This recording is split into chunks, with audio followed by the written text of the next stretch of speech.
So good evening to all those again जिन्होंने late join किया है। माई सेल्फ दीपा वशिष्ठ, आपको स्क्रीन पे दिख रहा होगा। आपके एग्जाम में जो केमिस्ट्री का पोर्शन आता है, हमने उसको 3 पार्ट्स में डिवाइड किया हुआ है। नॉर्मली जैसा आपको पता भी होगा, ऑर्गेनिक केमिस्ट्री, इनऑर्गेनिक केमिस्ट्री और फिजिकल केमिस्ट्री। ठीक है, तो जो बैच पहले से चल रहा था उसमें फिजिकल केमिस्ट्री वाला पोर्शन ऑलमोस्ट कंप्लीट हो चुका है।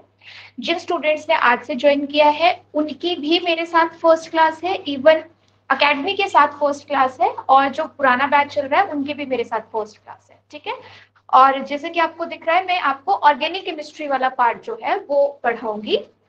और अगर आप लोगों ने अपना प्रीवियस ईयर एग्जाम या पेपर्स का एनालिसिस किया होगा तो आपको आइडिया होगा कि जो ऑर्गेनिक केमिस्ट्री वाला पोर्शन है वो कितना सा रहता है। ठीक है, तो इसके बारे में बात करते हैं। बट मैं भी हिमाचल से बिलोंग करती हूँ और मैं पालमपुर से हूँ।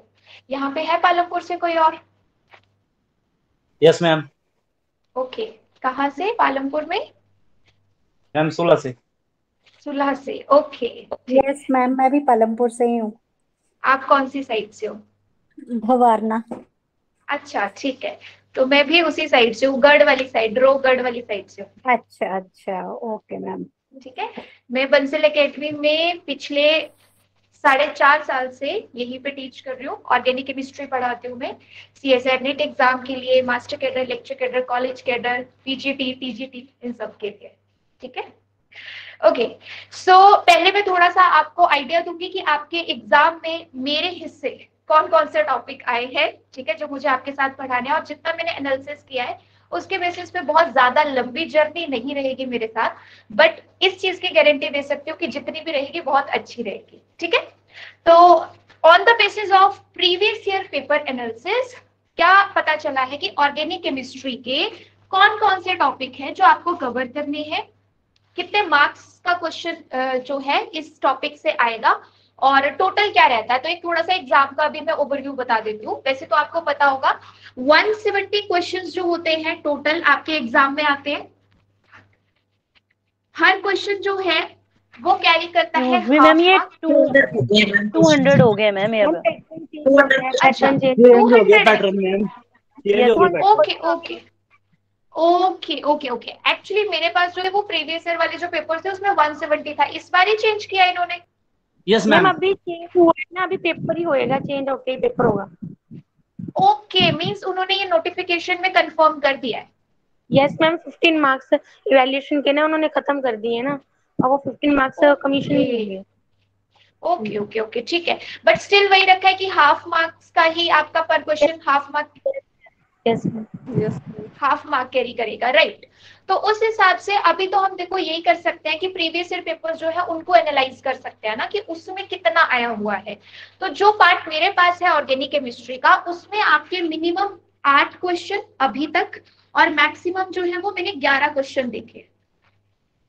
ठीक है, तो मतलब मैं ऑन एवरेज ये लेके चल रही हूँ। किसी का ना माइक ऑन है, प्लीज मेक श्योर, अगर कुछ नहीं कहना होगा तो माइक ऑफ रखना, अदरवाइज बैकग्राउंड में ना नॉइस आता है, और ये क्लास रिकॉर्ड भी हो रही है, तो अगर आप कभी रिकॉर्डिंग में ये क्लास देखोगे तो फिर आपको ही दिक्कत आएगी। ठीक है, चलिए, तो ऑन एवरेज मैं क्या लेके चल रही हूँ कि 8 से 12 क्वेश्चन जो है वो मेरे पोर्शन के रहेंगे। ठीक है, 8 से 12 क्वेश्चन जो है वो मेरे पोर्शन के रहेंगे। और अगर हम यहाँ पे 8 से 12 टोटल, जैसे ये कह रहे हैं कि 200 आपके पास कर दिए हैं उन्होंने, तो ठीक है, अगर कोई इस पार्ट को कवर करता है तो एक अच्छा एज क्रिएट हो जाता है, और कोई सिर्फ ये सोच के छोड़ देता है कि यार 8-10 क्वेश्चन ही तो है, बाकी इस पे कर लेते हैं, तो उसमें हो सकता है कि उनको वो एज ना मिले। क्योंकि ये आपने भी देखा होगा, जो कॉम्पिटिटिव एग्जाम्स है, स्क्रीनिंग एग्जाम्स है, स्क्रीनिंग टेस्ट है, उसमें हमारे पास 0.5 मार्क भी बहुत मैटर करता है। ठीक है, तो जो टॉपिक्स यहाँ पे करवाए जाएंगे उनको सीरियसली लेना है, लाइटली नहीं लेना है, और बहुत सिंपल वे में, सबसे सिंपलेस्ट मैनर में आपके एग्जाम के लेवल के अकॉर्डिंग ही आपको बताया जाएगा।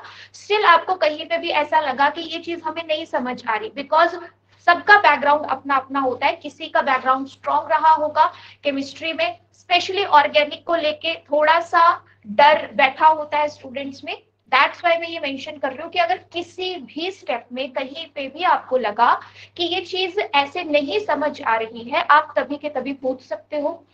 क्लास में अगर आपने पूछना है क्लास में पूछ लो, अगर आपको लगता है कि अभी नहीं पूछना, एक बार खुद से ट्राई करके उसके बाद पूछना है तो आप लोग, अब मेरा नंबर भी आपको पता लग चुका है, अगर आप चाहे तो मेरे को पर्सनली भी टेक्स्ट कर सकते हैं, अगर आप चाहे तो ग्रुप में भी डिस्कस कर सकते हैं, बट डाउट्स सारे आप लोगों ने अपनी क्लियर कर ली, ठीक है। Now coming to the topics जो ऑर्गेनिक केमिस्ट्री में मैंने कवर करवाने हैं, उसमें सबसे पहला और सबसे बेसिक टॉपिक रहेगा general organic chemistry, GOC, because आप ऑर्गेनिक केमिस्ट्री कभी भी स्टार्ट करोगे ये बेस है, और अगर आपको इसके बारे में इंफॉर्मेशन नहीं है, इसका नॉलेज नहीं है, तो इससे आने वाले क्वेश्चंस में तो दिक्कत आएगी आएगी। एज वेल ऑर्गेनिक केमिस्ट्री में ये बहुत ही इंपॉर्टेंट, क्योंकि बेस है ना, अगर ये नहीं क्लियर हुआ तो आगे जब मैं बात करूं कि देखो भाई इस इलेक्ट्रोफाइल ने अटैक किया न्यूक्लियोफाइल पे, तुम्हें नहीं पता चलेगा किसको इलेक्ट्रोफाइल बोल रहे हैं किसको न्यूक्लियोफाइल बोल रहे हैं। मैं कह रही हूँ कि हाँ इसके इलेक्ट्रॉन एक्सेप्ट करने की पावर अच्छी है, इसकी बेकार है, तो वो पता नहीं चलेगा कि क्यों हो रहा है। वो सारी चीजें कैसे पता चलेंगी, अगर आपने जनरल ऑर्गेनिक केमिस्ट्री पढ़ी है और अच्छे से समझी है तो हम बेस यहीं से स्टार्ट करेंगे। प्लस जो आपके पास एग्जाम में क्वेश्चन आया हुआ है, जो मैंने 2 पेपर एनालाइज किए थे, उसमें दोनों में एक एक क्वेश्चन आया था IUPAC नोमेनक्लेचर से, देखा होगा आप लोगों ने भी, है ना। डायरेक्ट क्वेश्चन आता है, एक मॉलिक्यूल दिया होता है, the IUPAC name for this molecule will be, हाँ 4 ऑप्शन होंगे तो उसमें आपको उसका नोमेनक्लेचर, तो अच्छे से बिल्कुल सब बढ़िया सिंपल तरीके से आपको नोमेनक्लेचर सिखाया जाएगा। तो फर्स्ट जो आपका टॉपिक रहेगा general organic chemistry with IUPAC nomenclature, उससे आपका बेस रेडी होगा। सेकंड थिंग जिसका क्वेश्चन डेफिनेटली आपके इसमें आ ही रहा है, वो है हमारे पास बायोमोलिक्यूल्स, या फिर इसको आप कह सकते हैं नेचुरल प्रोडक्ट्स, बायोमोलिक्यूल्स या फिर नेचुरल प्रोडक्ट्स। ये क्या है, ये आपके पास है जैसे कार्बोहाइड्रेट्स है, अमीनो एसिड्स है, प्रोटीन्स है, पेप्टाइड्स है, या न्यूक्लिक एसिड है, DNA RNA। डायरेक्ट क्वेश्चन आता है, बहुत सिंपल टॉपिक है, सिंपल सा पूछ लेगा कि बताओ प्रोटीन्स का बेसिक यूनिट क्या होता है, अमीनो एसिड्स। पेप्टाइड्स की अगर हाइड्रोलिसिस होती है क्या बनता है, अमीनो एसिड्स। इस टाइप के बिल्कुल डायरेक्ट और सिंपल क्वेश्चंस आए हुए हैं इस टॉपिक से हर बार, तो ये टॉपिक भी आप करेंगे। थर्ड टॉपिक हमारे पास रहेगा पॉलीमर्स। पॉलीमर्स में हम यहाँ पे जो सिंपल सबसे और फेमस वाले पॉलीमर्स होते हैं उनके बारे में जानेंगे कि ये पॉलीमर, क्योंकि अभी एक क्वेश्चन पेपर में आपका एग्जाम में क्या आया होता है, नाइलॉन 6 से रिलेटेड क्वेश्चन आया हुआ था, तो वो पॉलीमर का ही क्वेश्चन था, ठीक है। तो इसको अलग से ही हम करेंगे, ज्यादा टाइम नहीं लगेगा, बहुत सिंपल चैप्टर है और डायरेक्ट फैक्ट बेस्ड है ये भी, कि आता है पता है तुम्हें कि नाइलॉन 6 किससे बनता है, उसकी मोनोमर यूनिट क्या है, तो तुम बता सकते हो, नहीं पता तो नहीं कर सकते, मतलब तुक्के उक्के वाला काम बिल्कुल नहीं है, कोई कंसेप्ट नहीं लगेगा इसमें। पॉलीमर्स के बाद जो आपके इसमें प्रीवियस ईयर पेपर्स में क्वेश्चंस आए हुए हैं, वो एक और बड़े कॉमन टॉपिक से आए हैं जिसका नाम है environmental chemistry. Although environmental chemistry जो है वो ऑर्गेनिक में नहीं आता है, बट ठीक है मैंने और मतलब कोर्सेज में भी करवाया हुआ है, तो मैं आपको करवा सकती हूँ बड़े आराम से, इसलिए एनवायरमेंटल केमिस्ट्री को भी मैं अपने ही अंडर ले रही, ठीक है। सिंपल क्वेश्चन आए होंगे ग्लोबल वार्मिंग से, एसिड रेन से, ग्रीन हाउस इफेक्ट से, ग्रीन हाउस गैसेस। एक क्वेश्चन था कि 4 ऑप्शन दिए गए थे, इनमें से कौन सी ग्रीन हाउस गैस नहीं है, तो आपको ग्रीन हाउस गैसेस का पता होना चाहिए था, बस पता होगा तो कर दोगे, तो ये भी टॉपिक अपने पास रहेगा। इसके बाद जो 5th टॉपिक है और जिसको मैं ज्यादा इंपॉर्टेंस दूंगी, वो हमारे पास है some important naming reactions. Some important naming reactions, ये ना सबकी नोटबुक में फर्स्ट पेज पे लिखा हुआ होना चाहिए, आपको नोट्स बनाने हैं साथ साथ, ऑलराइट। सबकी कॉपी में अगर फर्स्ट पेज पे ये रहेगा कि ये जो टॉपिक है ये कितने मार्क्स कैरी करता है, कितने क्वेश्चंस कैरी कर रहा है, कौन कौन से टॉपिक इसमें इंक्लूडेड है, तो फर्स्ट पेज से ही, फर्स्ट डे से ही आप बिल्कुल मेंटली क्लियर रहेंगे कि हमें क्या करना है, कितना करना है। और एक्चुअल में यही हमारा काम है। आप में से बहुत सारे कैंडिडेट्स ऐसे होंगे board is not clearly visible, क्या ये प्रॉब्लम बाकी स्टूडेंट्स को भी आ रही है? नो मैम क्लियर है, क्लियर है, ओके। देन जिसको बोर्ड विजिबल नहीं है, इट मींस आपके एंड से प्रॉब्लम है, बिकॉज अगर मेरे एंड से होती तो सारे स्टूडेंट्स को इशू आना था, ठीक है। तो एक बार आप क्लास लीव कर लो, दोबारा ज्वाइन करके देख लो, या फिर अपना नेट वाईफाई जो भी यूज कर रहे हो उसको रिफ्रेश करो। ओके हाँ, सम इम्पोर्टेंट नेमिंग रिएक्शंस जो मैंने यहाँ पे बोला है कि ये काफी इंपॉर्टेंट रहेगा, क्योंकि इसको देख के ही एहसास होता है कि ऑर्गेनिक केमिस्ट्री का क्वेश्चन आया हुआ है। बाकी चीजों को देख के चाहे नाम भी लगे, हाँ नेमिंग रिएक्शन अगर वहां पे आ गई, विटिक रिएक्शन या फिर फ्रीडल क्राफ्ट एल्काइलेशन या आपके पास फिटिक रिएक्शन, ऐसे जो आपने प्लस 1 प्लस 2 में बेसिक वाली रिएक्शंस पढ़ी हुई है, अगर वो वहां पे दिखती है तो पता चलता है कि हाँ जी ऑर्गेनिक केमिस्ट्री का क्वेश्चन आया हुआ है। दैट्स व्हाई ये सारी जो भी इंपॉर्टेंट रिएक्शंस हैं आपकी सहूलियत के लिए हम एक साथ ही करेंगे। तो जो भी इंपॉर्टेंट नेमिंग रिएक्शंस आपको कवर करनी है 20, 30, 35 वो एक साथ ही करवाई जाएगी और बहुत ही बेहतरीन तरीके से कराई जाएंगी। जैसा आपने पहले पढ़ा हुआ है उस मेथड को फॉलो नहीं करेंगे, थोड़ा और इजीएस्ट वे में करेंगे, ठीक। आफ्टर दैट 2 चैप्टर्स ऐसे हैं जिनको मतलब जिनकी नेमिंग रिएक्शन को तो हम यहाँ डिस्कस कर लेंगे, बट एक केमिस्ट्री ऑफ हाइड्रोकार्बन्स है और एक हमारे पास है यहाँ पे नाइट्रोजन कंटेनिंग कंपाउंड्स की chemistry, chemistry of hydrocarbons and nitrogen containing compounds की केमिस्ट्री। अब अगर आप इन टॉपिक्स को देखोगे तो ये टॉपिक्स ना प्लस 1 प्लस 2 के सिलेबस में, प्लस 1 प्लस 2 के सिलेबस में एज इट इज हेडिंग में दिए होते हैं कि नाइट्रोजन जिस जिस कंपाउंड्स में होता है उनकी केमिस्ट्री, ऑक्सीजन कंटेनिंग कंपाउंड्स की केमिस्ट्री, या halogen chlorine, fluorine, bromine, iodine, ये हेलोजन्स जिनमें प्रेजेंट होते हैं उनकी केमिस्ट्री।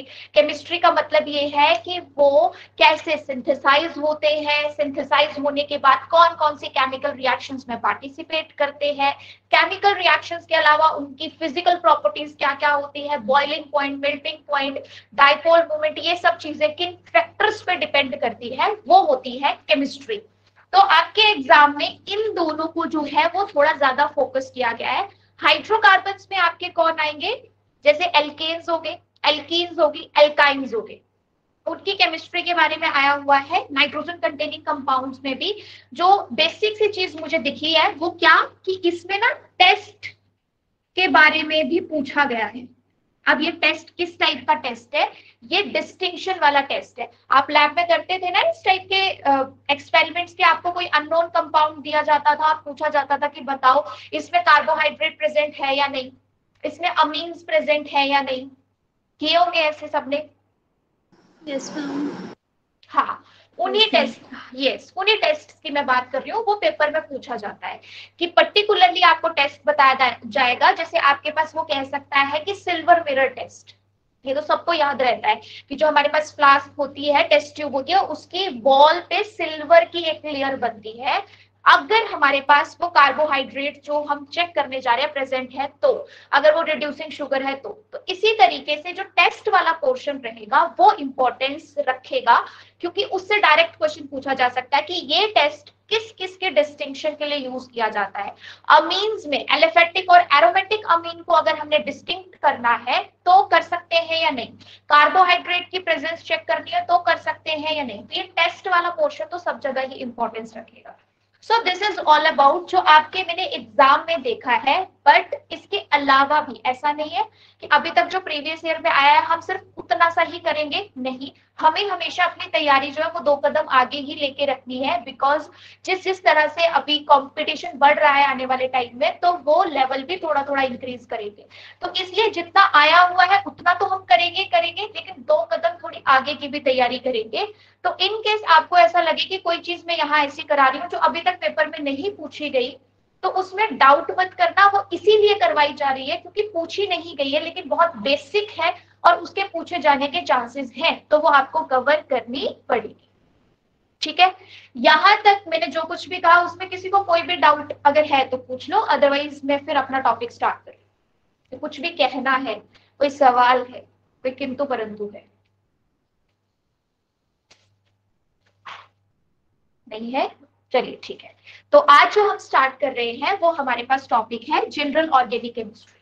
बिकॉज जैसा मैंने आपको कहा था कि बेस से हम स्टार्ट करेंगे, तो जनरल ऑर्गेनिक केमिस्ट्री से ही हम स्टार्ट करेंगे। आप लोगों का बेस थोड़ा सा स्ट्रांग हो जाएगा, फिर हम बाकी टॉपिक्स की तरफ बड़े आराम से जो है मूव कर सकते हैं। तो हेडिंग दे दीजिए टॉपिक की, that is general organic chemistry. General organic chemistry,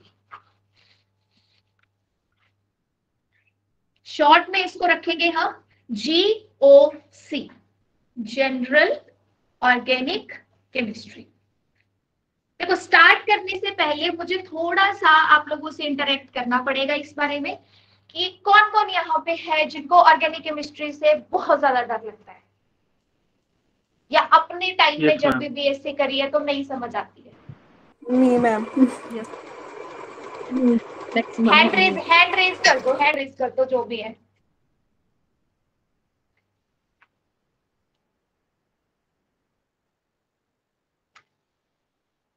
ओ 23 लोगों ने रेज किया है, ठीक है। अच्छा नंबर बढ़ता ही जा रहा है। ओके ठीक है, ओके। तो ये मैं जब अपने मतलब कॉलेज टाइम में थी ना, तब भी ये चीज थी कि मुझे भी ऑर्गेनिक केमिस्ट्री नहीं आती थी। मैंने अपनी बीएससी के बाद ही जो है सीखी, या ज्यादा मेरा इंटरेस्ट बना उसके बाद ही बना है। I love organic. ओके रजत, फिर ये ठीक है, मतलब मैं समझ गई कि मेरे क्लास में आप ये लेके चलो कि 50% ऐसे हैं जिनको डर लगता है, और 50% में ऐसा मान के चलो कि ऐसे है कि जिनको अच्छी भी लगती है। ठीक है, कोई बात नहीं। इस थॉट को ना अभी अपने माइंड से बस यहीं पे खत्म कर देना है कि ऑर्गेनिक हमें नहीं आती है। ये थॉट आज के बाद आपके दिमाग में आगे आप लोगों के साथ नहीं जाना चाहिए।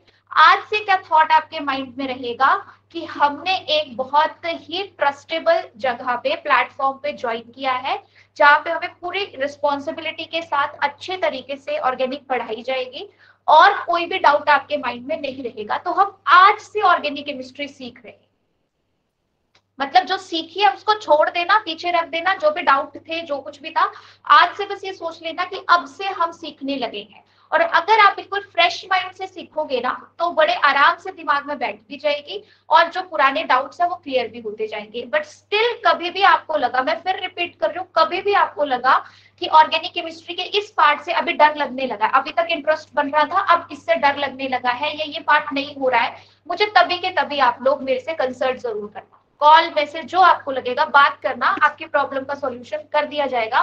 बट ऑर्गेनिक केमिस्ट्री से डरना नहीं है, ऑर्गेनिक केमिस्ट्री को स्किप नहीं करना है, बिकॉज ये पोर्शन आपको एक एज दिला सकता है जो ऑन एवरेज अगर आप देखोगे बाकी लोगों को जहां पे नहीं आता होगा आपको ये चीज आती होगी, तो उस एग्जाम में आपको ये एज दिला सकता है। दैट्स व्हाई स्किप नहीं करना है और बिल्कुल पॉजिटिव माइंड से पढ़ना है आपसे, ठीक है। चलिए, जैसे देखो मैंने यहाँ पे क्या लिखा है, जनरल ऑर्गेनिक केमिस्ट्री, तो आपको ये पता चल चुका है कि ऑर्गेनिक केमिस्ट्री के जो जनरल कंसेप्ट है उनकी हम बात करने वाले हैं।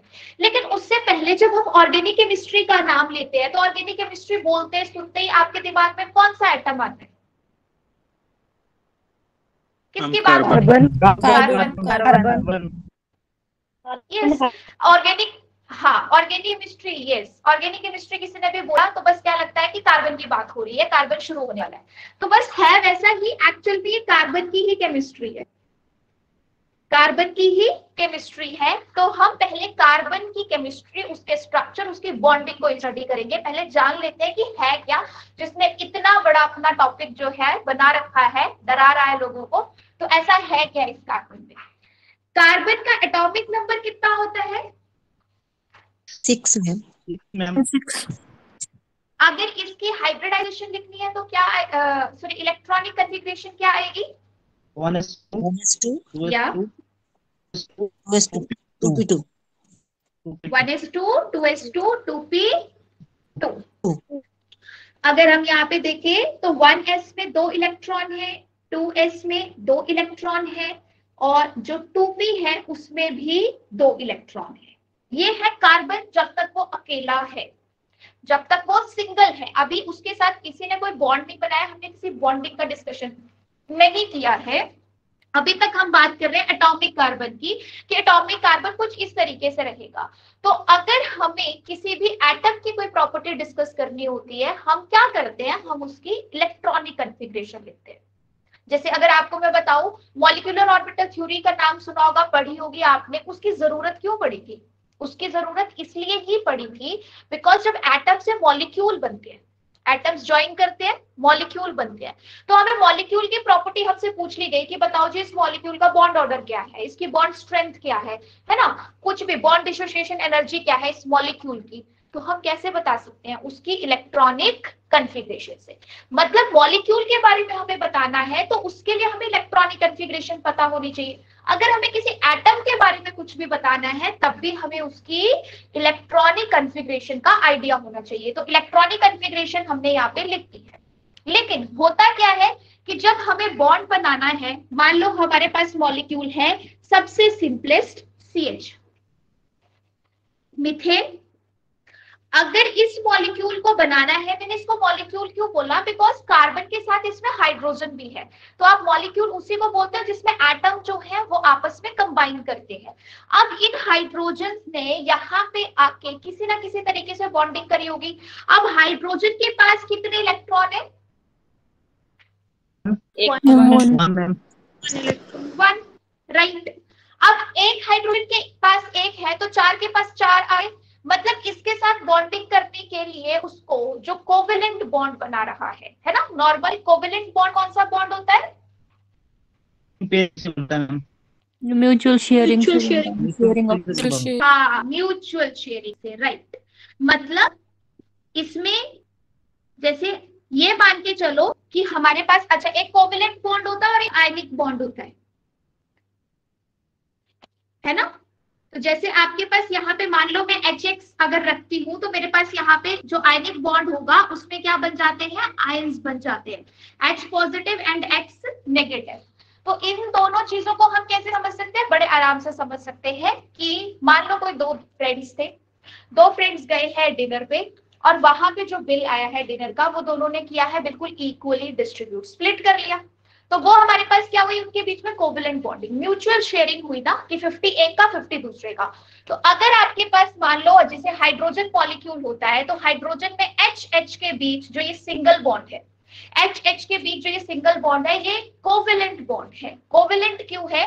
क्योंकि एक इलेक्ट्रॉन एक हाइड्रोजन का था, दूसरा इलेक्ट्रॉन दूसरे हाइड्रोजन का था। ठीक है, तो यहाँ पे दोनों ने बिल्कुल इक्वल शेयरिंग की, एक ने दिया एक दूसरे ने दिया, शेयरिंग हुई, बॉन्ड बन गया। इसको हमने बोला है कोवेलेंट बॉन्ड। बट जो मैंने यहाँ पे HX का बॉन्ड रखा है, X यहाँ पे क्या है? X हम जनरली किसको बोलते हैं? हेलोजन। हाँ, इलेक्ट्रोनेगेटिव या फिर हेलोजन को। तो मैंने यहाँ पे मान लो हेलोजन क्लोरीन लिया है, फ्लोरीन लिया है, कोई भी इलेक्ट्रोनेगेटिव एटम लिया है, उसकी बात कर रही हूँ। तो ये जो आयनिक बॉन्ड होता है ये हमें लगता है कि दोनों की इक्वल शेयरिंग से बना है। नो डाउट ऐसा होता भी है कि एक इलेक्ट्रॉन X ने दिया है, एक इलेक्ट्रॉन हाइड्रोजन ने दिया है और इन्होंने अपने में बॉन्ड बनाया। लेकिन ये बॉन्ड बहुत देर तक ना ऐसे इक्वल शेयरिंग में नहीं रहता है। ज्यादातर इलेक्ट्रॉन डेंसिटी उसकी तरफ मूव करेगी जो इलेक्ट्रोनेगेटिव होता है। तो ज्यादा इलेक्ट्रॉन डेंसिटी उसकी तरफ आने का मतलब है कि नेगेटिव चार्ज वो अपने साथ लेके जाता है। तो जहां पे आयंस बन जाते हैं थोड़े देर के बाद और बड़ी आसानी से बन जाते हैं, वो बॉन्ड आयनिक बॉन्ड होता है जहां पे इलेक्ट्रोनेगेटिविटी का डिफरेंस होता है।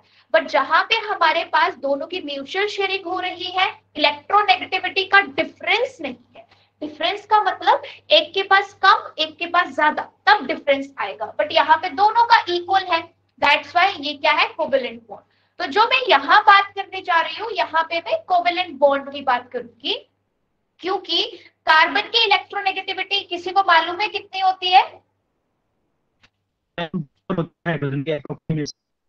हाँ ठीक है, ये भी ठीक है कि हाइड्रोजन के बराबर ही होती है। बट अगर मैं एग्जैक्ट वैल्यू बताऊं तो जो इलेक्ट्रोनेगेटिविटी कार्बन की है वो होती है 2.5।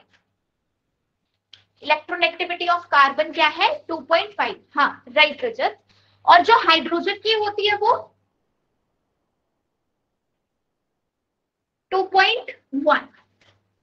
एग्जैक्ट वैल्यूज बता रही हूँ, याद करने की जरूरत नहीं है आपको। हाँ, याद करने की जरूरत नहीं है, सिर्फ मैं आपको यहाँ पे बता रही हूँ कि जब कार्बन और हाइड्रोजन के बीच बॉन्ड बनता है तो वो आयनिक बॉन्ड नहीं होता, क्योंकि उसमें इलेक्ट्रोनेगेटिविटी का डिफरेंस बहुत ज्यादा नहीं है। 0.3 या 0.4 का डिफरेंस होना ज्यादा नहीं कहलाएगा। दैट्स व्हाई कार्बन और हाइड्रोजन की इलेक्ट्रोनेगेटिविटी ऑलमोस्ट बराबर होती है। और अगर दोनों की इलेक्ट्रोनेगेटिविटी ऑलमोस्ट बराबर होगी तो उनके बीच कैसा बॉन्ड बनेगा? Covalent bond. अब कोवेलेंट बॉन्ड के लिए हमने क्या कहा कि एक इलेक्ट्रॉन एक का, दूसरा इलेक्ट्रॉन दूसरे का। मतलब एक इलेक्ट्रॉन कार्बन का और दूसरा इलेक्ट्रॉन जो है वो हमारे पास होना चाहिए हाइड्रोजन का। ठीक, अब जैसा कार्बन है, अगर मैं ऐसे चाहूं तो क्या 4 हाइड्रोजन इसके साथ जुड़ सकते हैं? जुड़ सकते हैं? Yes ma'am. बिल्कुल ऐसे ही। Yes, ma'am. नो मैम, नहीं मैम, नो मैम। एक्साइटेड करने के जाना पड़ेगा आपको। एग्जैक्टली आप देखो ना, यहाँ पे आपने रूल्स पढ़े। अभी मैं बात क्या कर रही हूँ, एक बॉन्ड बनाना है, उसके लिए एक इलेक्ट्रॉन कार्बन को देना है, एक इलेक्ट्रॉन हाइड्रोजन को देना है। हाइड्रोजन के पास एक इलेक्ट्रॉन है अपना सिंगल के पास, लेकिन जो कार्बन है उसने सिंगल सिर्फ 2 ही जगह पे इलेक्ट्रॉन रखे हुए हैं। तो अगर आप इस फॉर्म के साथ कोशिश करोगे तो सिर्फ 2 हाइड्रोजन ही जुड़ सकते हैं। लेकिन आपने पढ़ा होगा कार्बन की वैलेंसी होती है 4 वैलेंसी। मैम। कितने बॉन्ड बना है कार्बन? 4 bonds ma'am. 4। हाँ वही, यस वही बात कर रही हूँ मैं यहाँ पे। तो कार्बन जब ग्राउंड स्टेट में होगा वो सिर्फ 2 बॉन्ड्स यहाँ पे कोवेलेंट वाले बनवा सकता है, 4 नहीं बनवा सकता। इट मींस हमें यहाँ पे इसको लेना पड़ेगा एक्साइटेड स्टेट। माइक ऑन है किसी का? प्लीज ऑफ कर लीजिए।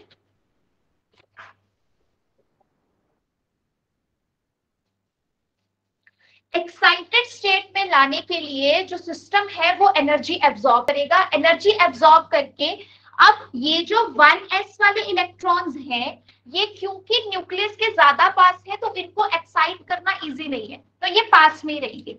2s और 2p के बीच, क्योंकि दोनों सेकंड पीरियड को बिलोंग करते हैं, तो ज्यादा डिफरेंस नहीं होगा। तो अगर मैं एक इलेक्ट्रॉन 2s का 2p में एक्साइट करती हूं तो क्या ये पॉसिबल है? यस, बहुत इजीली हो जाएगा। और एक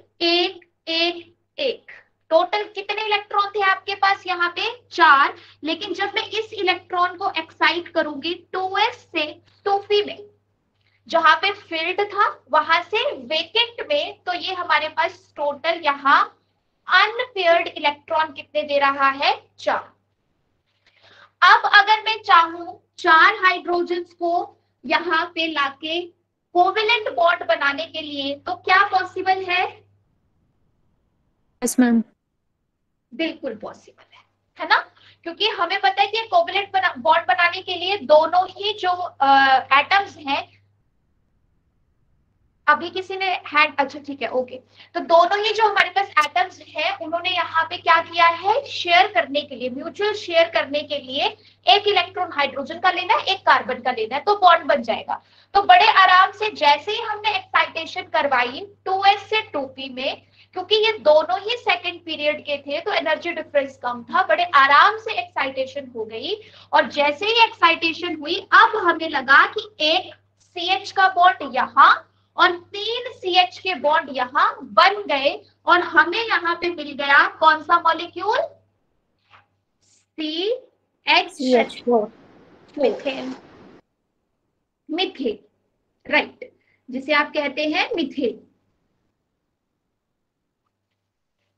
ठीक है, फिर बात आई, ये सबसे सिंपलेस्ट मॉलिक्यूल था तो ऑब्वियसली बात है इसी से हम स्टडी करना स्टार्ट करेंगे। फिर बात आई कि ठीक है, हमने यहाँ पे जो कोवेलेंट बॉन्ड बनाने थे वो बॉन्ड बना दिए, तो उस हिसाब से हमारे पास यहाँ पे जो एक्साइटेशन होनी चाहिए थी, जो म्यूचुअल शेयरिंग होनी चाहिए थी, वो भी हो गई। लेकिन जब इसके स्ट्रक्चर को स्टडी किया गया, ये दिखता कैसा है, तो हमने जो यहाँ पे एक्सपेक्ट किया थ्योरेटिकली और जो प्रैक्टिकली हमें डाटा मिला वो मैच नहीं किया था, वो मैच नहीं किया था। तो उसकी वजह से ना हमारे पास एक और कंसेप्ट निकल के आया था। तो अब वो था क्या? नॉर्मली आपको पता होगा जो मीथेन है, मीथेन की ज्योमेट्री क्या होती है? पता है किसी को? टेट्राहेड्रल, ठीक है। और अगर मैं टेट्राहेड्रल को ड्रॉ करूं तो वो कुछ इस तरीके से दिखेगा हमें, कार्बन 1 हाइड्रोजन, देन बाकी 3 हाइड्रोजन, ऐसे। मतलब टेट्राहेड्रल ज्योमेट्री होने की वजह से जो मीथेन मॉलिक्यूल है वो ऐसे हमें दिखता है। और टेट्राहेड्रल ज्योमेट्री को जो है सिमेट्रिकल ज्योमेट्री भी कहा जाता है। अब ये सिमेट्रिकल वर्ड क्या है? सिमेट्रिकल ज्योमेट्री का मतलब है कि आप मीथेन मॉलिक्यूल, सपोज आपके पास मॉडल हाथ में दे दिया और आपको बोला कि किसी भी एंगल से चेक कर लो, क्या आपको मॉलिक्यूल वैसा ही दिख रहा है जैसा आपको, मतलब सामने से उल्टा टेढ़ा सीधा कैसे भी करके देखो, क्या मॉलिक्यूल बराबर ही दिख रहा है? तो टेट्राहेड्रल मीथेन के केस में आंसर आया था यस। जब उन्होंने मीथेन मॉलिक्यूल को ऑब्जर्व किया तो जिस भी एंगल से देख रहे थे वो बिल्कुल सेम दिख रहा था। इट मींस टेट्राहेड्रल ज्योमेट्री जो है ये हमारे पास किस टाइप की ज्योमेट्री है? ये सिमेट्रिकल ज्योमेट्री है, इसमें सिमेट्री प्रेजेंट है। आप किसी भी एंगल से देखोगे आपको बॉन्ड एंगल, बॉन्ड लेंथ, सब चीजें बराबर मिल रही है। ये मैं आपको क्या बता रही हूँ? ये मैं आपको बता रही हूँ एक्सपेरिमेंटल डाटा। मीथेन मॉलिक्यूल जब बना, हमने पेपर पेन पे बनाया, लेकिन प्रैक्टिकली भी बन रहा था। तो प्रैक्टिकली जब उसके स्ट्रक्चर को, क्योंकि बहुत सारी टेक्निक्स होती है, स्पेक्ट्रोस्कोपी की टेक्निक्स होती है, उनसे जब हमने स्टडी किया तो हमें क्या पता चला कि जो हमारे पास टेट्राहेड्रल मॉलिक्यूल है उसकी ज्योमेट्री, टेट्राहेड्रल ज्योमेट्री और जो उसको देखने का तरीका है वो क्या है, हर एंगल से सेम है। चाहे बॉन्ड लेंथ, चाहे बॉन्ड एंगल, चाहे कोई भी प्रॉपर्टीज की डिस्कस कर लो, वो सेम मिल रही थी। बट सवाल तब पैदा हुआ जब हमने कहा कि देखो थ्योरेटिकली हमारे अकॉर्डिंग जो बॉन्ड है वो बॉन्ड कैसे बना? बॉन्ड हमारे पास एक 2s के साथ बना और बाकी 2p के साथ बने। तो अब एक मतलब बिल्कुल ऐसे कॉमन तरीके से लॉजिकली सोचो, एक बॉन्ड जो है वो s ऑर्बिटल के साथ बन रहा है, बाकी 3 बॉन्ड जो है वो p ऑर्बिटल के साथ बन रहे हैं। तो क्या सबकी बॉन्ड लेंथ बराबर होगी? No ma'am. No ma'am. एक s 3 p, p का अपना कैरेक्टर होता है, s का अपना कैरेक्टर होता है, कैसे बॉन्ड लेंथ सेम हो सकती है? नहीं होगी। s एटॉमिक ऑर्बिटल अपना कैरेक्टर रखता है, उसके साथ जो बॉन्ड बन रहा होगा वो कंपैरेटिवली बॉन्ड हो सकता है छोटा हो, बॉन्ड लेंथ उसकी कम हो, p के साथ जो है वो बॉन्ड लेंथ ज्यादा हो सकती है। तो जो हम पढ़ते आ रहे थे कंसेप्ट, जिसके अकॉर्डिंग हमने मान लिया था कि CH4 मॉलिक्यूल ऐसे ही बना, उसमें एक बॉन्ड s का था, 3 बॉन्ड p के थे, लेकिन प्रैक्टिकली वैसा नहीं हुआ था। प्रैक्टिकली हमें रिजल्ट ये मिले कि ये टेट्राहेड्रल ज्योमेट्री रखता है और इसको आप किसी भी एंगल से देख लो, इसमें बॉन्ड लेंथ, बॉन्ड एंगल कुछ भी आप देखना चाहो वो आपको बिल्कुल सेम मिलेगा, इसलिए इसको सिमेट्रिकल ज्योमेट्री बोला है। और अगर ये कह रहा है कि जितने भी बॉन्ड हैं उन सबकी बॉन्ड लेंथ सेम है, जितने भी बॉन्ड है सबकी बॉन्ड लेंथ सेम है, तो वो ऐसे तो नहीं हुआ, वो ऐसे नहीं हुआ होगा, क्योंकि अगर ऐसे हुआ होता तो एक बॉन्ड जो होता बाकी 3 से डिफरेंस रखता, उसकी बॉन्ड लेंथ में फर्क होता, उसकी बॉन्ड स्ट्रेंथ में फर्क होता, क्योंकि एक s के साथ बन रहा है, बाकी 3 p के साथ बन रहे हैं। लेकिन एक्सपेरिमेंटल डाटा कह रहा था कि सारे बराबर है। इसके बीच में एक नया कंसेप्ट निकल के आया था जो आपको जानना बहुत जरूरी है, और उसका नाम है हाइब्रिडाइजेशन। राइट, उसका नाम है हाइब्रिडाइजेशन। तो यहाँ पे ये जो कन्फ्लिक्ट पैदा हुआ कि जैसा हमें लग रहा था वैसा क्यों नहीं है, तो उसके पीछे एक हाइपोथेटिकल कंसेप्ट निकल के आया जिसको हमने नाम दिया है hybridisation. Now what is hybridisation?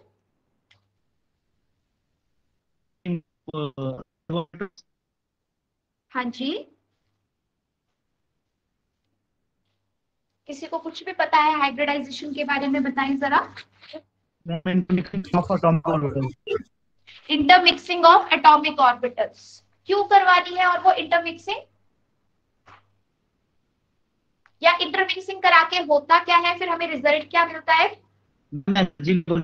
Right orbitals. Orbitals में क्या होता है? इक्वल एनर्जी का इक्वल डिस्ट्रीब्यूशन होता है। ठीक है, अभी हाँ राइट, आपकी वॉइस ना बीच में क्रैक कर रही है।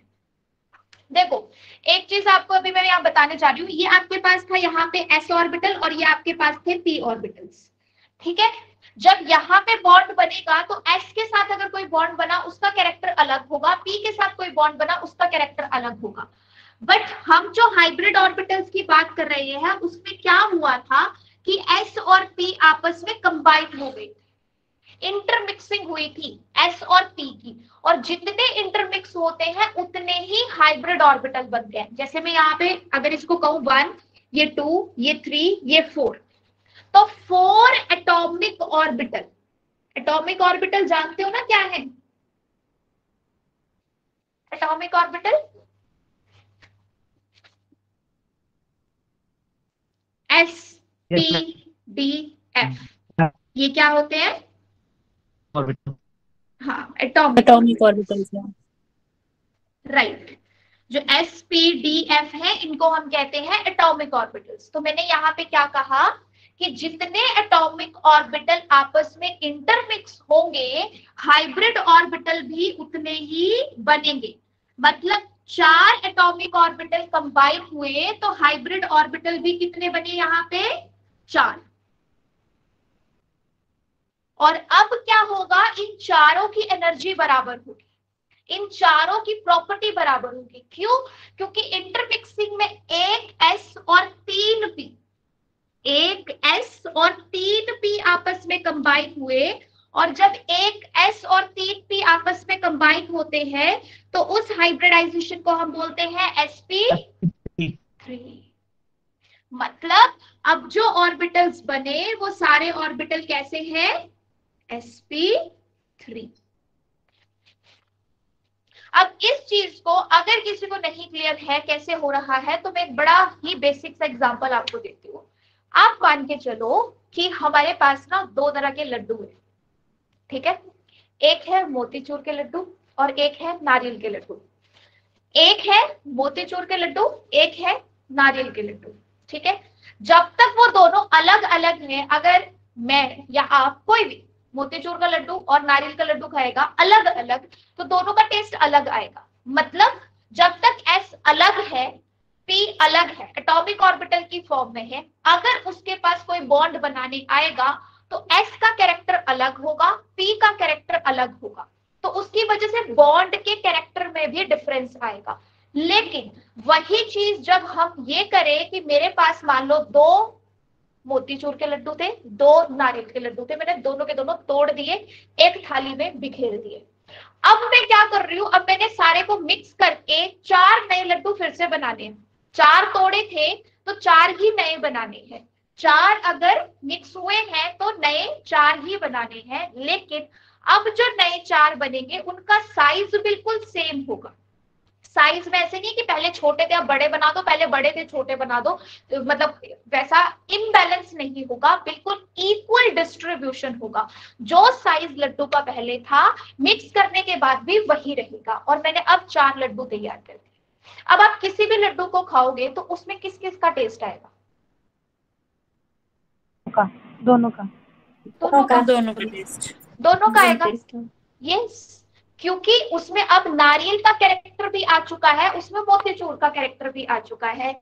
मतलब sp3, sp2, sp hybrid orbital जिनकी हम नॉर्मली बात करते हैं जो कार्बन में बनते हैं, वो इसी तरीके से बनते हैं कि जब ये इंटरमिक्स होता है, इंटरमिक्सिंग ऑफ ऑर्बिटल्स, और उस इंटरमिक्सिंग की वजह से इक्वल डिस्ट्रीब्यूशन ऑफ एनर्जी होता है। पहले S और P की एनर्जी अलग अलग थी, अब जैसे ये मिक्स होंगे इन सबकी एनर्जी हमारे पास इक्वल हो जाएगी। और जब सबकी एनर्जी इक्वल होगी और हाइड्रोजन इनके पास बॉन्ड बनाने आएगा तो क्या चारों बॉन्ड बराबर बनेंगे?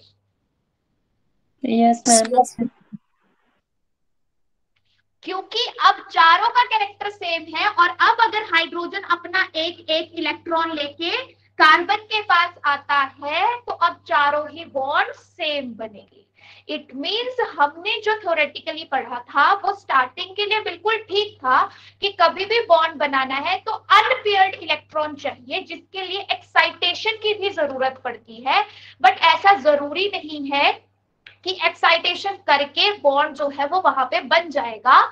हमारे पास कुछ कंपाउंड्स में, सुनना ध्यान से, कुछ कंपाउंड्स में, ऐसा नहीं है कि दुनिया का हर कंपाउंड हाइब्रिडाइजेशन शो करता है, ये भी याद रखना।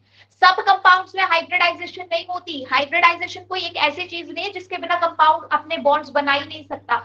बिना हाइब्रिडाइजेशन के भी कंपाउंड्स में बॉन्डिंग एग्जिस्ट करती है, लेकिन मैक्सिमम या बहुत सारे कंपाउंड्स में हाइब्रिडाइजेशन का कंसेप्ट देखा जाता है कि किसी दूसरे के साथ बॉन्ड बनाने से पहले एक्साइटेशन के बाद एक फिनोमिना देखा गया है जिसका नाम है हाइब्रिडाइजेशन।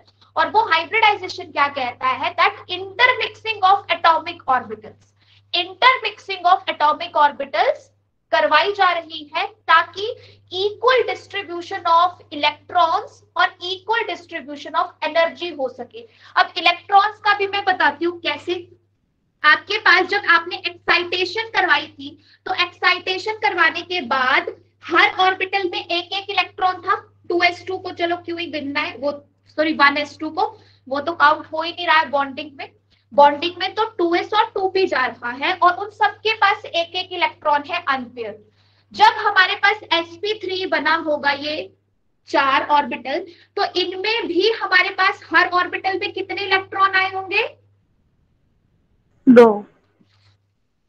एक नहीं, कार्बन, अभी सिर्फ हाइब्रिडाइजेशन कार्बन की हुई है, सिंगल सिंगल एक एक। हाँ, अभी हम देखो कार्बन की बात कर रहे हैं, अभी हाइड्रोजन को उसके पास नहीं लाए हैं। पहले कार्बन था ग्राउंड स्टेट में, पहले कार्बन था ग्राउंड स्टेट में। जब कार्बन था ग्राउंड स्टेट में मतलब वो किसी के साथ बॉन्ड नहीं बना रहा था, तो उस वक्त उसकी हाइब्रिडाइजेशन थी 1s2 2s2 2p2। तो वहां पे अनपेयर्ड इलेक्ट्रॉन सिर्फ 2 थे, वहां पे अनपेयर्ड इलेक्ट्रॉन सिर्फ 2 थे। तो उस तरीके से तो कार्बन बॉन्ड बनाता नहीं है, कार्बन 4 बॉन्ड बनाता है, जिसके लिए हमने यहाँ पे करवाई उसकी एक्साइटेशन, उसको थोड़ी सी एनर्जी दी। एनर्जी देने से हमारे पास क्या हुआ? 2s का जो एक इलेक्ट्रॉन था वो 2p में चला गया, और ऐसा करने से हमें एक्साइटेड स्टेट में जो कार्बन था वो ऐसा दिखने लगा। तो हमें लगा कि यहाँ से बॉन्ड बन गया होगा, बट बॉन्ड नहीं बना था, क्योंकि हाइड्रोजन के आने से पहले एक और फिनोमिना यहाँ पे अकर कर रहा था जिसका नाम है हाइब्रिडाइजेशन। और हाइब्रिडाइजेशन बिल्कुल हाइपोथेटिकल कंसेप्ट है, इसका एक्सपेरिमेंटल कोई प्रूफ नहीं है, बट हाइपोथेटिकली इसको बहुत अच्छे से माना जाता है। और आपको क्वेश्चन जो है हाइब्रिडाइजेशन और उसके साथ जुड़ी हुई ज्योमेट्री से आ चुका है और आ सकता है। हाइब्रिडाइजेशन कार्बन की कौन कौन सी वो दिखाता है और उन हाइब्रिडाइजेशन के साथ कैसी ज्योमेट्री लिंक होती है, ऐसा क्वेश्चन पूछा जा चुका है और पूछा भी जा सकता है क्योंकि बहुत बेसिक सा सवाल है। तो अभी आपको सिर्फ ये पता होना चाहिए कि हाइब्रिडाइजेशन हुई कब। तो हाइब्रिडाइजेशन एक्साइटेशन के बाद हुई, उसने सब ऑर्बिटल्स को इंटरमिक्स कर दिया जो बॉन्डिंग में पार्टिसिपेट कर रहे हैं। बॉन्डिंग में पार्टिसिपेट करने का मतलब क्या है कि देखो 1s2 के पास भी इलेक्ट्रॉन थे लेकिन उसने बॉन्ड नहीं बनाया। बॉन्ड जो होते हैं वो ज्यादातर आपके आउटर ऑर्बिटल्स के इलेक्ट्रॉन बनाते हैं, जो न्यूक्लियस के पास रहते हैं वो ज्यादा एक्टिव नहीं होते, वो बॉन्ड बनाने के लिए अपने इलेक्ट्रॉन नहीं देते हैं, तो आउटर ऑर्बिटल्स वाले ही पार्टिसिपेट करते हैं। अब इस आउटर ऑर्बिटल में भी हाइब्रिडाइजेशन हुई, सबकी इंटरमिक्सिंग हुई, इंटरमिक्सिंग करके अब हर ऑर्बिटल में s का कैरेक्टर भी है और p का भी है, क्योंकि हर ऑर्बिटल अब कैसा है? sp3। तो यहाँ पे जो हमारे पास हाइब्रिड ऑर्बिटल बने वो कैसे बने? sp3 hybrid orbital. और जब मेरे पास चारों ऑर्बिटल एक जैसे थे तो उसके साथ जो बॉन्ड बना उन चारों में कैरेक्टर सेम आया, और तब मेरे पास जो प्रैक्टिकल डाटा आया था कि टेट्राहेड्रल ज्योमेट्री जो मीथेन की है उसके चारों बॉन्ड की बॉन्ड लेंथ बॉन्ड स्ट्रेंथ क्यों सेम होती है? क्योंकि चारों के चारों बॉन्ड जो है वो हाइब्रिड ऑर्बिटल से बनते हैं, और हाइब्रिड ऑर्बिटल में बिल्कुल इक्वल डिस्ट्रीब्यूशन होता है एनर्जी का, बिल्कुल इक्वल डिस्ट्रीब्यूशन होता है हमारे पास इलेक्ट्रॉन्स का। मतलब हर ऑर्बिटल में एक एक इलेक्ट्रॉन आएगा, क्योंकि 4 इलेक्ट्रॉन थे तो 4 इक्वली ऐसे डिस्ट्रीब्यूट हो सकते हैं। और फिर हाइड्रोजन के एक एक इलेक्ट्रॉन के साथ जब ये आया तो इसने यहाँ पे बनाया बॉन्ड। मतलब कार्बन का जो ये एक बॉन्ड बना है हाइड्रोजन के साथ, कार्बन का जो ये एक बॉन्ड बना है हाइड्रोजन के साथ वो ऐसे बना, एक कार्बन का एक हाइड्रोजन का। फिर दूसरा बॉन्ड कैसे बना? सेम ऐसे, एक कार्बन का एक हाइड्रोजन का, तीसरा भी बिल्कुल ऐसे और चौथा भी बिल्कुल ऐसे। सो यहां से कार्बन की कहानी शुरू हुई थी और कार्बन की कहानी के साथ हाइब्रिडाइजेशन वाले कंसेप्ट का भी उद्घाटन हुआ था, आप कह सकते हो। तो अब हाइब्रिडाइजेशन कार्बन में कैसे कैसे आएगी, किस किस टाइप्स की रहेगी, क्या ज्योमेट्रीज उसके साथ लिंक होंगी, ऑर्बिटल्स का क्या सारा पार्टिसिपेशन है, वो हम करेंगे लेकिन कल की क्लास में। बिकॉज जहां तक मुझे इंफॉर्मेशन है आपकी 45 मिनट्स की क्लास होती है। 5 बजे आप लोगों की जो नॉन मेडिकल वाले हैं उनकी फिजिक्स की क्लास भी है, ऐसा ही है? Yes ma'am. Yes ma'am. Okay, so मुझे अभी आप लोग थोड़ा सा आइडिया दे दो, बिकॉज मेरी फर्स्ट क्लास थी आप लोगों के साथ, तो मुझे थोड़ा स्पीड अप या स्लो करने की जरूरत है, या जो फ्लो से मैंने आज पढ़ाया वो ओके है आप लोगों के लिए? मैम ओके है। Ma'am okay, we are clearing our basics ma'am. Ma'am like this, जैसे आज आपने हमारे बेसिक्स क्लियर करे ना, तो वो ज्यादा बेटर है। ठीक है, मतलब सही चल रहा है बिल्कुल? Yes ma'am. Okay okay yes ma'am. Okay, actually ma'am we are from medical background and you know कि थोड़ी केमिस्ट्री में रहती है प्रॉब्लम। कोई दिक्कत नहीं है, मैं मेडिकल की हूँ। ओके। मेरी बीएससी मेरी बीएससी मेडिकल से ही है, ठीक है। पालमपुर कॉलेज में पढ़ी हूँ मैं, विक्रम बत्रा कॉलेज में, डिग्री कॉलेज में। Okay, I know. हाँ, तो मेरी भी मेडिकल की ही बीएससी है, मेडिकल में ही करी है, तो ऐसा कुछ भी नहीं है, थॉट निकाल दो वो बस। तभी तक होता है मेडिकल एंड नॉन मेडिकल, ऐसा कुछ नहीं। जब आपने एक बार केमिस्ट्री चूज कर ली ना, फिर केमिस्ट्री के ही हो आप, फिर मेडिकल नॉन मेडिकल कुछ भी नहीं है। और बड़े आराम से ऑर्गेनिक वाला पोर्शन तो बड़े आराम से हो जाएगा। इसमें ऐसा भी नहीं कि कोई मैथमेटिकल कंसेप्ट लगाना है आपको या कोई फॉर्मूला करना है, तो इसमें किसी को भी दिक्कत नहीं आएगी, ठीक है। Thank you ma'am. हाँ जी मैम थोड़ा ना, जैसे आपने बेसिक लिखा है ना कोवलेंट बॉन्ड हाइब्रिडाइज, वो थोड़ा रिटर्न में भी ना या तो आप भेज देना। हाँ जी। जैसे छोटे छोटे, जैसे आप एक लैंग्वेज सिंपल लैंग्वेज बोलते हो ना, हाँ, कि ऐसे होता है हाँ, सिलेक्ट, हाँ, तो हाँ। वो लिखवा दिया करो थोड़ा सा ना। अच्छा, एक्चुअली देखो मेरे को ये भी है कि अगर मैं 45 मिनट्स में ज्यादा लिखवाने लगी ना, तो मतलब मुझे नहीं लगता कि एक दो कंसेप्ट से ज्यादा होगा, तो मैं ऐसा करती हूँ। हाँ, मैं ऐसा नोट्स करती हूँ डाल कि दीजिए। हाँ, नोट्स का मैं ट्राई करती हूँ, या मैं अकेडमी से बात करती हूँ कि वो नोट्स आपको प्रोवाइड करवाते हैं उसके ना साथ साथ। Yes ma'am. ठीक है, और किसी को कुछ भी कहना सुनना है तो बता दो बस। Okay, welcome. चलिए ठीक है, आप नेक्स्ट क्लास अभी लगाइए, बाकी मिलते हैं कल 4 बजे। Okay okay ma'am, thank you. Okay, welcome, bye bye, take care.